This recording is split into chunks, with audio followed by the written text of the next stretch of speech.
ये सीएम की कुर्सी उन्हें संजय गांधी का करीबी होने के कारण ही मिली थी, जिससे निपटने के लिए राजस्थान में सीडब्ल्यूसी की मीटिंग आयोजित की गई थी। इसलिए अपने ही सियासी चेले के इस कारनामे से हुए अपमान का घूंट पीकर भी उन्होंने और भैरव सिंह शेखावत की सिफारिश पर 2003 में उनको मुख्यमंत्री का चेहरा भी प्रोजेक्ट कर दिया। कहा जाता है कि सीपी जोशी की जीत के प्रति हर कोई आश्वस्त था, लेकिन कुछ लोगों का दावा है कि इसके पीछे जादूगर अशोक गहलोत की करतूत थी। कहते हैं कि सोनिया गांधी ने अशोक गहलोत को दिल्ली बुलाकर इस्तीफा ले लिया था। इस तरह से देखा जाए तो महिपाल मदेरणा अशोक गहलोत का 5वां बड़ा शिकार बने। सचिन पायलट के डर से पूरी सरकार को होटलों में शिफ्ट कर दिया गया। यदि डोटासरा किसी भी तरह से गहलोत के रास्ते की रुकावट बनते दिखेंगे। नमस्कार, मैं रामगोपाल जाट और आप देख रहे हैं सियासी भारत। 3 बार राजस्थान के मुख्यमंत्री रहे अशोक गहलोत एक बार फिर से जादू बिखेरने को तैयार बैठे हैं। अपने 3 दशक के मुख्यमंत्री काल और विपक्ष में मुख्य भूमिका निभाने वाले गहलोत अब तक कई नेताओं को जादू दिखा चुके हैं। आश्चर्यजनक बात यह है कि गहलोत के जादू में केवल कांग्रेसी नेता ही फंसते हैं, विपक्षी दलों के नेताओं पर उनका जादू नहीं चलता है। प्रत्यक्ष में देखा जाए तो हरिदेव जोशी, जगन्नाथ पहाड़िया, परशुराम मदेरणा, सीपी जोशी, शीशराम ओला, महिपाल मदेरणा, रामेश्वर डूडी और सचिन पायलट जैसे नेता शामिल हैं। लेकिन इनके अलावा भी कई ऐसे नाम हैं जो कभी लाइमलाइट में आए बिना ही गहलोत के जादू में निपट गए। इन दिनों अशोक गहलोत के निशाने पर पीसीसी चीफ गोविंद सिंह डोटासरा हैं, जिन्हें सचिन पायलट की जगह खुद गहलोत ने ही 15 जुलाई 2020 में कांग्रेस अध्यक्ष बनाया था। गहलोत की इस जादूगिरी के तमाम तरीके हैं, जिन्हें जानने के लिए अशोक गहलोत की राजनीतिक यात्रा और उनकी वर्किंग स्टाइल को समझना होगा। अशोक गहलोत खुद एक सामान्य परिवार से आते थे। छात्र जीवन में जोधपुर विश्वविद्यालय का छात्र संघ चुनाव जीते। इसके बाद 1977 में सरदारपुरा निर्वाचन क्षेत्र से पहला विधानसभा चुनाव लड़ा, लेकिन जनता पार्टी के माधव सिंह के सामने 4426 मतों से हार गए। पहला चुनाव हारने के 3 साल बाद कांग्रेस ने गहलोत को 1980 में लोकसभा का टिकट देकर मैदान में उतारा। कहा जाता है कि टिकट उनको परशुराम मदेरणा ने ही दिलाया था और पूरे जोधपुर में उनका परिचय भी करवाया था। गहलोत 1989 का लोकसभा चुनाव हारने के अलावा 5 बार जोधपुर के सांसद बने। 1998 में मुख्यमंत्री बनने के बाद 1999 में सरदारपुरा से उपचुनाव में विधायक बने, जहां से आज दिन तक लगातार जीत रहे हैं। अशोक गहलोत ने अपनी जादूगरी का परिचय देते हुए कईयों को सियासी शिकार बनाया है। अशोक गहलोत के जादू का पहला शिकार बने तत्कालीन मुख्यमंत्री जगन्नाथ पहाड़िया, राजस्थान के एक ऐसे नेता जो सबसे कम उम्र में देश के सांसद बने। उसके बाद संजय गांधी की करीबी होने के कारण प्रदेश के मुख्यमंत्री बने। उन्होंने एक साहित्य सम्मेलन में छायावादी कवियत्री महादेवी वर्मा की आलोचना की तो मुख्यमंत्री की कुर्सी चली गई। ये सीएम की कुर्सी उन्हें संजय गांधी का करीबी होने के कारण ही मिली थी। उनके मुख्यमंत्री पद से हटने का किस्सा भी बड़ा रोचक है। एक बार जयपुर में लेखकों का एक सम्मेलन में मुख्यमंत्री के तौर पर जगन्नाथ पहाड़िया को भी बुलाया गया था। इस कार्यक्रम में उस समय की मशहूर कवियत्री महादेवी वर्मा भी मौजूद थी। पहाड़िया ने कहा कि महादेवी वर्मा की कविताएं मुझे कभी समझ नहीं आई। साहित्य ऐसा होना चाहिए ताकि आम आदमी की समझ में आ सके। ऐसा माना जाता है कि अशोक गहलोत के उकसावे के कारण ही पहाड़िया की इस टिप्पणी के बाद महादेवी वर्मा ने उनकी शिकायत इंदिरा गांधी से की थी। इसके कारण जगन्नाथ पहाड़िया को मुख्यमंत्री पद से मुक्त कर दिया गया। संजय गांधी की मृत्यु के बाद पहाड़िया हाशिए पर चले गए थे। बाद में बिहार और हरियाणा के राज्यपाल बनाए गए। उनका दूसरा सियासी शिकार बने हरिदेव जोशी, जो उस समय मुख्यमंत्री थे। देश में कांग्रेस सरकार के खिलाफ माहौल बन रहा था, जिससे निपटने के लिए राजस्थान में सीडब्ल्यूसी की मीटिंग आयोजित की गई थी। प्रधानमंत्री राजीव गांधी के निर्देशों के मुताबिक उस दौरान राज्य के मंत्री उनसे मिलने के लिए आधिकारिक गाड़ियों का इस्तेमाल नहीं कर सकते थे।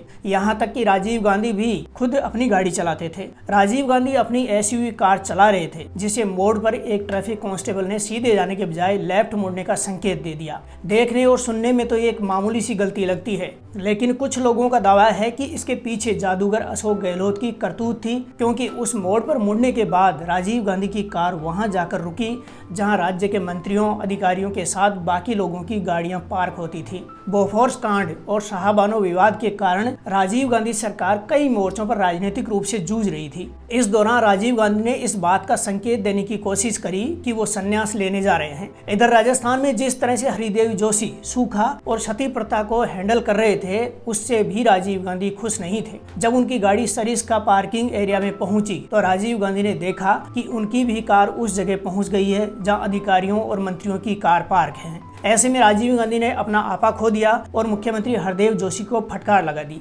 जोशी को ये फटकार नागवार गुजरी और उन्होंने दोपहर के खाने का बहिष्कार कर दिया। मेजबान मुख्यमंत्री की गैर मौजूदगी को पीवी नरसिम्हा राव ने नोटिस किया। इसके कारण आलाकमान की नजर में जोशी की जगह शिवचरण माथुर ने ले ली। हरिदेव जोशी को मुख्यमंत्री पद से हटाना इतना आसान नहीं था, क्योंकि वो 87 विधायकों के समर्थन का दावा करते थे। जोशी के पास वास्तव में बहुमत का समर्थन था, लेकिन केंद्रीय नेतृत्व राजीव गांधी के निर्देश पर अड़ा रहा, जबकि माथुर के पास मात्र 25 विधायकों का ही समर्थन था। राजीव गांधी के निर्देश पर हरिदेव जोशी को हटाकर शिवचरण माथुर को मुख्यमंत्री पद की शपथ दिला दी गई और हरदेव जोशी को असम का राज्यपाल बना दिया गया। गहलोत का तीसरा शिकार बने परशुराम मदेरणा, जो उस समय मुख्यमंत्री पद के सबसे बड़े और नैसर्गिक दावेदार थे। पार्टी उन्हीं के नाम पर चुनाव लड़ रही थी।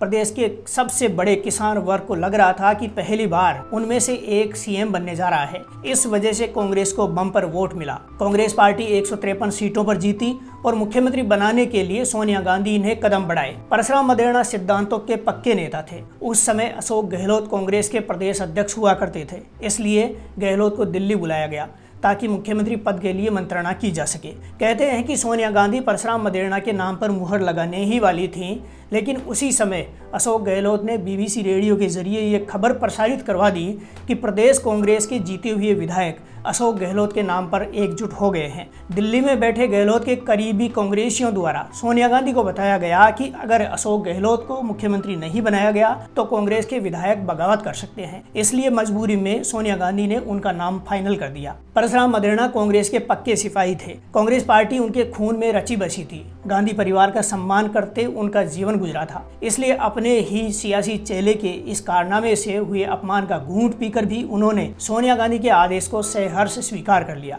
बाद में परशुराम मदेरणा को विधानसभा अध्यक्ष बनाकर ठंड में डाल दिया गया। इस तरह से अशोक गहलोत का तीसरा बड़ा शिकार बने परशुराम मदेरणा। अशोक गहलोत की पहली सरकार के समय राजस्थान में भयंकर अकाल पड़ा। तब सरकार ने लोगों को राहत पहुंचाने का काम बेहतर तरीके से किया। जितना सरकार के पास संसाधन थे उसके अनुसार अच्छा काम किया गया। अशोक गहलोत सरकार की इसके चलते विपक्षी नेताओं ने भी तारीफ करी। पत्रकारों के साथ उनके अच्छे रिश्ते थे, इसलिए सरकार के कामों को मीडिया ने भी खूब सराहना दी। 3 साल तक लग रहा था कि सरकार रिपीट करेगी, लेकिन 2002 में भाजपा ने वसुंधरा राजे को प्रदेश भाजपा का अध्यक्ष बनाकर राजस्थान भेज दिया और भैरव सिंह शेखावत की सिफारिश पर 2003 में उनको मुख्यमंत्री का चेहरा भी प्रोजेक्ट कर दिया। राज्य में वसुंधरा राजे का ऐसा जादू चला कि भाजपा पहली बार पूर्ण बहुमत पाते हुए 120 सीटें जीत गई।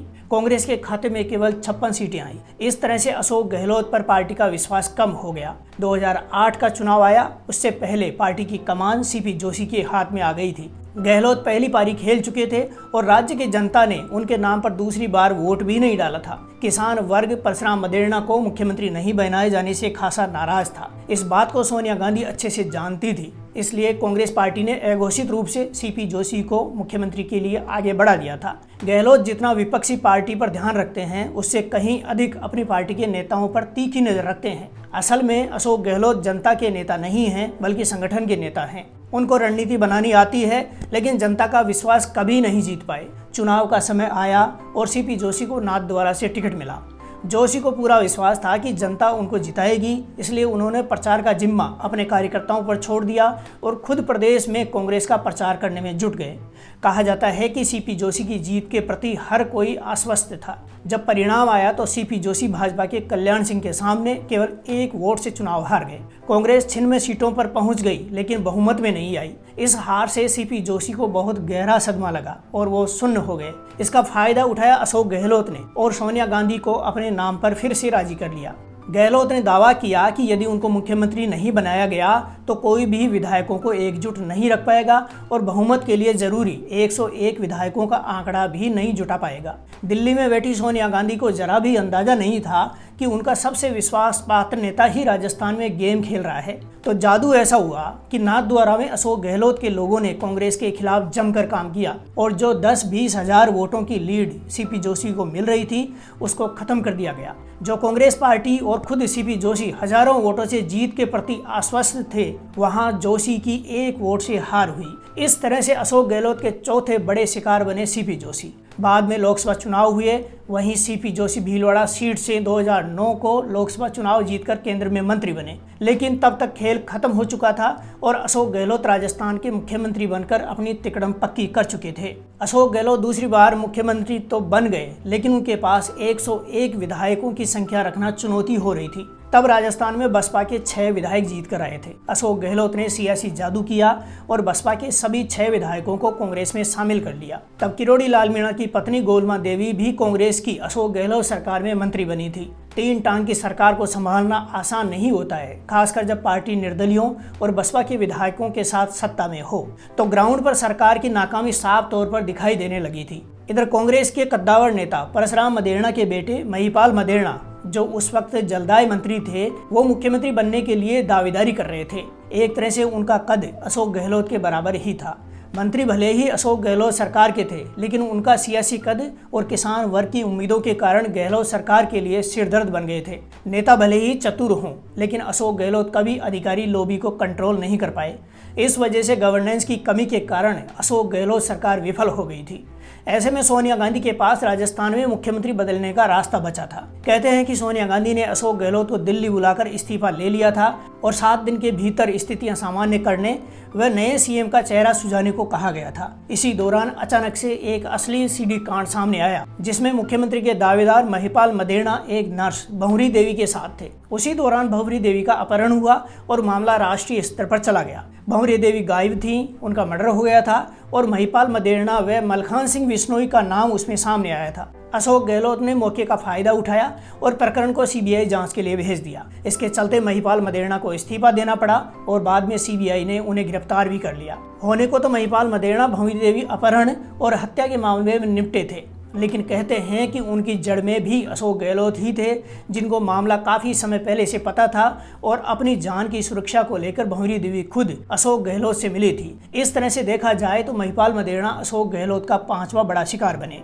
अशोक गहलोत की उसी सरकार में कांग्रेस के दूसरे मंत्री बाबूलाल नागर पर भी एक महिला से रेप का आरोप लगाया गया और वो भी जेल गए। गहलोत सरकार में गवर्नेंस की भारी कमी, उनके मंत्रियों के जेल जाने के अलावा गुजरात से नरेंद्र मोदी का प्रादुर्भाव ऐसा हुआ कि वसुंधरा राजे की लीडरशिप में भाजपा ने सारे रिकॉर्ड तोड़ते हुए 163 सीटों के प्रचंड बहुमत की सरकार बनाई। अशोक गहलोत के मुख्यमंत्री रहते कांग्रेस ने अब तक के सारे रिकॉर्ड तोड़ डाले और पार्टी पहली बार 21 सीटों पर सिमट गई। सोनिया गांधी को अपनी गलती का एहसास हुआ और राहुल गांधी ने कमान संभाल ली। उन्होंने जनवरी 2014 में कांग्रेस के युवा नेता सचिन पायलट को पीसीसी चीफ बनाकर राजस्थान की कमान सौंपी। साथ ही किसान नेता रामेश्वर डूडी को वसुंधरा की भारी भरकम सरकार से लोहा लेने के लिए विधानसभा में नेता प्रतिपक्ष बना दिया। इन दोनों ने अपनी अपनी भूमिका को निभाया और 2018 में कांग्रेस को 99 सीटों पर जीत मिली। भाजपा 72 सीटों के साथ सत्ता से बाहर हो गई। इस बार अशोक गहलोत ने एक साथ 2 नेताओं को निपटाने का प्लान बनाया।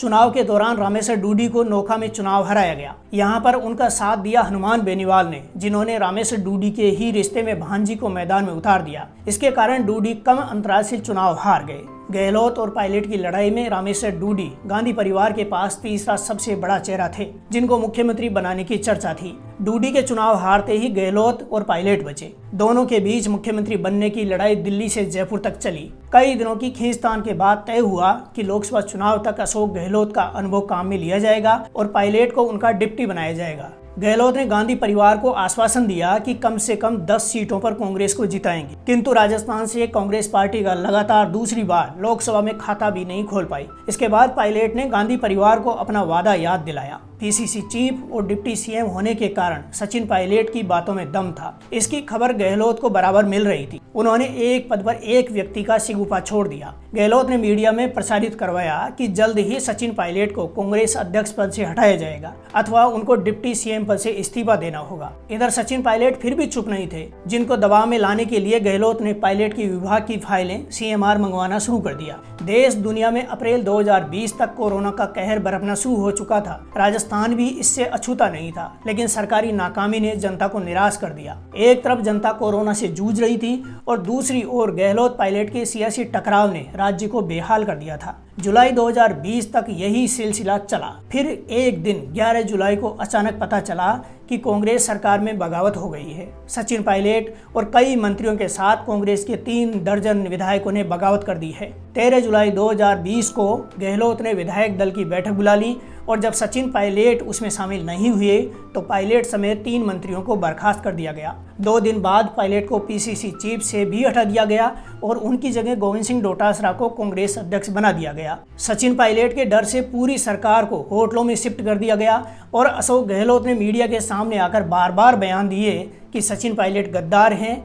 वो सरकार को गिराना चाहते हैं, पायलट भाजपा में जा रहे हैं, भाजपा ने उनको और उनके साथियों को 30-40 करोड़ रुपए में खरीद लिया है। लगातार 34 दिन तक सियासी ड्रामा चला। पूरी सरकार 1 महीने तक होटलों में मौज मस्ती करती रही और जनता कोरोना से जूझती रही। इस तरह से गहलोत के छठे शिकार सचिन पायलट बने। राजनीति में अपने से छोटे नेता को कभी बराबर नहीं आने दिया जाता। यदि कोई बराबर आने का प्रयास करता है तो उसको पहले निपटाया जाता है। दिसंबर 2023 में अशोक गहलोत की तीसरी सरकार भी सत्ता से बाहर हो गई। विपक्ष का जिम्मा पीसीसी चीफ गोविंद सिंह डोटासरा और नेता प्रतिपक्ष टीकाराम जूली के पास आ गया। दोनों ने अपने अपने स्तर पर सरकार को घेरा है। गोविंद सिंह डोटासरा के तीखे रवैये के कारण उनका सियासी कद बढ़ रहा है। इसके कारण सचिन पायलट भी चिंतित हैं, तो अशोक गहलोत ने अपना 7वां शिकार ढूंढ लिया है। अभी बयानबाजी का पहला चैप्टर खुला है। यदि डोटासरा किसी भी तरह से गहलोत के रास्ते की रुकावट बनते दिखेंगे तो पक्का ही समझिए कि उनके लिए भी कोई जादूगरी तैयार हो चुकी होगी।